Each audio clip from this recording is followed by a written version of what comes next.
We can make videos like this every single day until the NHL Draft comes. And the funny part is, I feel like so many of us will get into the comment section, we will digest these ideas, we will respond with our opinions, and we will go in circles and circles and circles because this is the hottest thing to talk about amongst these eliminated teams and the teams that are at the top of the 2026 NHL Entry Draft. Who goes 1? Who goes 2? Who goes number 3? Let's talk today about one of the youngins who has shown off so incredibly well for Team Sweden at the World Championships. Take a look at this tweet made by Demko's Knee Bones. It's showcasing a video of Ivar Stenberg, who scores a beautiful goal on, I believe that's the Slovakia team? Yeah, I'm pretty sure that's Samuel Hlavaj in net there, but this is a goal scored by Ivar Stenberg yesterday against Slovakia. It was a beautiful goal where he enters the zone and then he cuts back and he shoots. Demko's Kneebone said on Twitter, "As if people aren't sick of this topic, but with the way Stenberg is playing and Toronto's need for a guy right now, plus San Jose's hole on right-handed defensemen, could the Vancouver Canucks actually grab Gavin McKenna?" Now, there are a number of elements that you have to dispute when hypothesizing and analyzing an idea like this. Number one, what are the odds that a team like the Toronto Maple Leafs passes on Gavin McKenna for Ivar Stenberg? I don't really think it's that high. In fact, Demko's Kneebones even says, "My belief is there's a 25% chance, just as good as the lottery odds."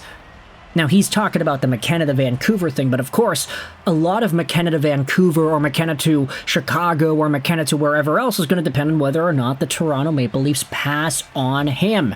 And also if the San Jose Sharks pass on him, although I think that idea is a lot more digestible than Toronto passing up on Gavin McKenna.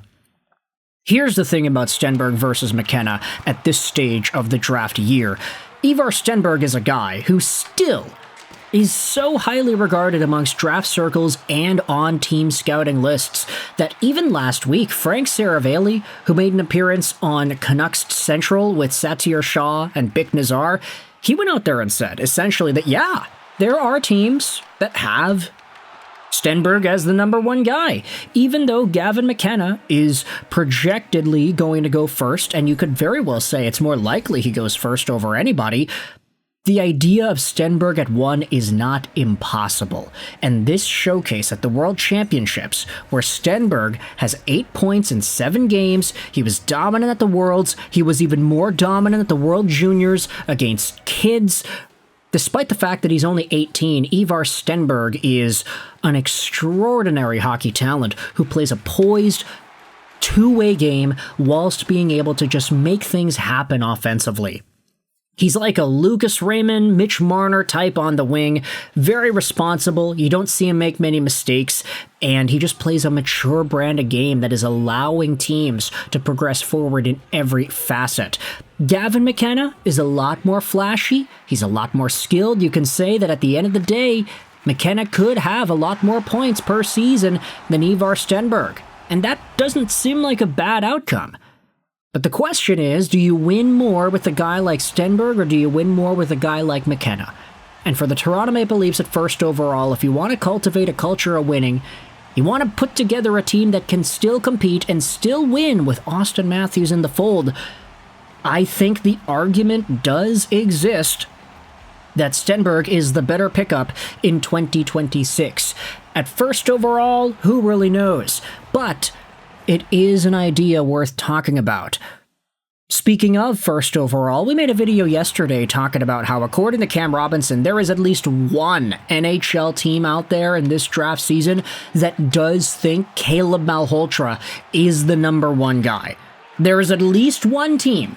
We don't know if it's Vancouver or whomever else that feels this way, but Caleb Malhotra is number one on a list. We saw some of the other lists from folks on The Athletic. Chase Reed was ranked number 1 in various lists. Gavin McKenna, Stenberg, Malhotra. There's like a pool of 4 guys that you can say are all first overall worthy, depending on whom it is you ask. But ultimately, thinking about the McKenna situation here, I do think it's a lot more likely that Gavin McKenna doesn't go to San Jose, and that's just circumstantially due to all the stuff that we have heard. That doesn't discredit the idea that says that maybe a team looks at the San Jose pick and tries to trade up because they are one of the teams that think that a Stenberg is worth trading up for, or they're a team that thinks that Caleb Malhotra is worth taking because they don't think he is going to get by Vancouver at number 3. If you want to talk about Gavin McKenna going to Vancouver at 3rd overall, I do think that a lot of that is going to have to hinge on whether or not Caleb Malhotra is available. And as we had spoken about yesterday, with Malhotra being ranked as highly as number 1 by at least a team, the idea of a team trading up to San Jose's 2nd overall pick in order to draft Caleb Malhotra seems as likely now as it was when you thought about a team trading up with 2nd overall to draft Ivar Stenberg. If the draft goes as follows, instead of San Jose taking a defenseman 2nd overall and giving Vancouver the crazy choice of a Malhotra or a Stenberg at number 3, hypothetically, San Jose could trade down from 2 to whatever, and the price to go up to 2 would be a nice right-handed defenseman that can help them out today. San Jose doesn't need to draft Chase Reed or Keaton Verhoff. They could just trade the pick for a great defenseman today, like Philip Hronik.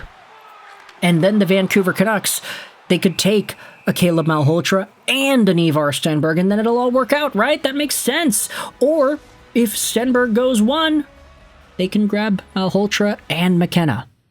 2 good old Canadian kids to work alongside of Braden Coots, all guys out of the CHL and players that over the long haul will bring Canadian prosperity back to the Vancouver Canucks, because let's be real, like, the best Canadian players the Canucks have had over the past 20 years or so, you got Bo Horvat, you got Roberto Luongo, I mean, there were a number of great Canadians like Chris Tanev and stuff, but when it comes to the top of the line guys, they were all either American or Swedish.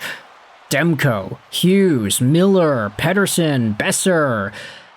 We could use more Canadians on the Vancouver Canucks, and I'm not usually one to go out there and say that that's an issue, but you know, with all the Swedes and the Sedinery that we had seen, it'd be nice to get some Canadian representation in there. You know, it was fun to root for Roberto Luongo in 2010 because not only was he Canada's guy, but he was Vancouver's guy and the Canucks' guy. And Dan Hamhuis was a great cheer as well in 2014. But anyways, that's getting besides the point. If a situation exists where Gavin McKenna is available at 3 and the Vancouver Canucks have the opportunity to take him, I don't know if they necessarily do that over a Caleb Malhotra. At least according to the discourse we have seen, we don't know if Caleb Malhotra is ranked number 1 on Vancouver's board. They could be the team that thinks that he is the first overall worthy pickup of this year's draft. But if they actually think McKenna is that instead, and he's available at 3rd because of some shenanigans going on, then what? We saw Shane Wright slip from 1 to 4 back in 2022. Could we see McKenna do the same? Let me know your thoughts in the comment section below about this McKenna, Vancouver, 3rd overall thing. Could you see Ivar Stenberg going number 1 to Toronto? Let me know in the comments all your opinions. I hope you enjoyed this video. And bye.